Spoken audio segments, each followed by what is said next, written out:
ಕೆಲವು ಮಾಧ್ಯಮಗಳು ತಾವು ಹೇಳಿದ್ದೇ ಸತ್ಯ, ಮನ ಬಂದಂತೆ ವರದಿ ಮಾಡಿ ಜನರಲ್ಲಿ ಭೀತಿ ಹುಟ್ಟಿಸುವುದೇ ಇವರ ಕೆಲಸವಾಗಿದೆ.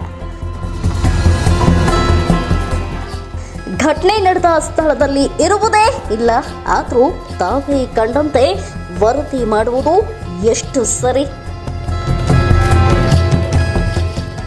ಮಾಧ್ಯಮದವರ ಮೇಲೆ ಜನ ನಂಬಿಕೆ ಇಟ್ಟಿದ್ದಾರೆ. ವಿಷಯ ಗೊತ್ತಿಲ್ಲದೆ ಮನ ಬಂದಂತೆ ಸುದ್ದಿ ಮಾಡಿ ಜನರ ನಂಬಿಕೆ ಕಳೆದುಕೊಳ್ಬೇಡಿ.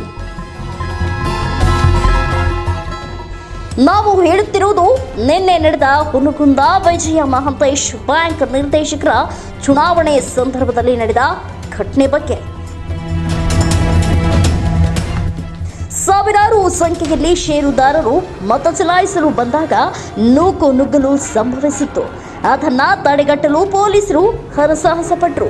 ಇದೇ ಸಂದರ್ಭದಲ್ಲಿ ಒಬ್ಬ ಅಜ್ಜಿ ಮತ್ತು ಅವರ ಮಗ ಮಂಜುನಾಥ್ ಎಂಬಾತ ಮತ ಚಲಾವಣೆ ಮಾಡಲು ಬಂದಿದ್ದಾರೆ. ನೂಕು ನುಗ್ಗಲು ಇರುವ ಕಾರಣ ಪೊಲೀಸರು ತಡೆ ಹಿಡಿದಿದ್ದಾರೆ.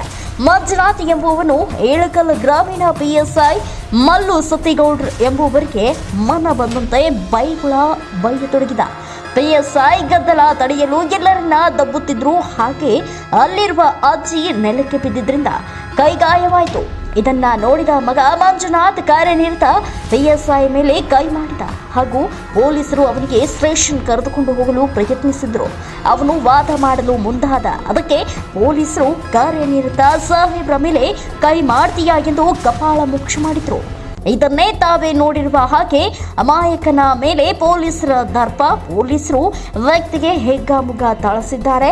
ಒಬ್ಬನ ಮೇಲೆ ಪೌರುಷ ತೋರಿಸಲು ಹೋಗಿದ್ದಾರೆ. ಪೊಲೀಸರು ಅನ್ನೋ ಕಾರಣಕ್ಕೆ ಸುಮ್ಮನಿರೋದು. ಪೊಲೀಸ್ ಬಟ್ಟೆ ಇಲ್ಲ ಅಂದಿದ್ರೆ ಆ ವ್ಯಕ್ತಿ ಏನ್ ಮಾಡ್ತಾ? ಒಬ್ಬ ನ್ಯೂಸ್ ರೀಡರ್ ಹೇಳುವುದು ಎಷ್ಟು ಸರಿ? ಏನೋ ರಿಪೋರ್ಟರ್ ಹೇಳುವುದು ಸಾರ್ವಜನಿಕ ಸ್ಥಳಗಳಲ್ಲಿ ವ್ಯಕ್ತಿಗೆ ಪೊಲೀಸರು ಹೊಡೆದದ್ದು ತಪ್ಪು. ಅದೇ ತರಹ ಸಾರ್ವಜನಿಕ ಸ್ಥಳಗಳಲ್ಲಿ ಒಬ್ಬ ಕಾರ್ಯನಿರತ PSI ಮೇಲೆ ಹಲ್ಲೆ ಮಾಡಿದ್ದು ತಪ್ಪಲ್ಲವೇ? ಪೊಲೀಸರು ಮೊದಲು ಸ್ಟೇಷನ್ ಕರೆದುಕೊಂಡು ಹೋಗಲು ಪ್ರಯತ್ನಿಸಿದ್ರು. ಬಾರದ ಹಿನ್ನೆಲೆಯಲ್ಲಿ ಹಲ್ಲೆಗೆ ಒಳಗಾದ PSI ಕೋಪಗೊಂಡು ಅವನಿಗೆ ಕಪಾಳ ಮೋಕ್ಷ ಮಾಡಿದ್ದಾರೆ. ಒಬ್ಬ ಕಾರ್ಯನಿರತ PSI ಮೇಲೆ ಹಲ್ಲೆ ಮಾಡಿದವನು ಅಮಾಯಕನ? ಕಾರ್ಯನಿರ್ವಹಿಸುತ್ತಿರುವ PSI ತನ್ನ ಕರ್ತವ್ಯ ಮಾಡುವುದು ತಪ್ಪೇ? ನಾವು ಹೇಳ್ತಿರುವುದು PSI ಮಾಡಿರುವುದು ಸರಿ ಅಂತಲ್ಲ. ಮಂಜುನಾಥನು ಅಮಾಯಕನಲ್ಲ. ಅವನು ಸಹ ಮೊದಲು PSI ಮೇಲೆ ಹಲ್ಲೆ ಮಾಡಿರುವುದು ಸರಿಯಲ್ಲ. ಯಾವುದೇ ಸುದ್ದಿ ಪ್ರಸಾರ ಮಾಡುವಾಗ ಅದರ ಬಗ್ಗೆ ಸಂಪೂರ್ಣ ಮಾಹಿತಿ ತಿಳಿದು ಸುದ್ದಿ ಮಾಡಿ ಸುಮ್ಮನೆ ಜನರಿಗೆ ತಪ್ಪು ಮಾಹಿತಿ ನೀಡಿ ಜನರಿಗೆ ಗಾಬರಿಗೊಳಿಸುವುದು ಬೇಡ ಎಂದು ವಿನಯಪೂರ್ವಕವಾಗಿ ನಮ್ಮ ಆತ್ಮೀಯ ಸುದ್ದಿ ಮಾಧ್ಯಮದವರಿಗೆ ಮತ್ತು ಪತ್ರಿಕಾ ಬಳಗದವರಿಗೆ ಮನವಿ.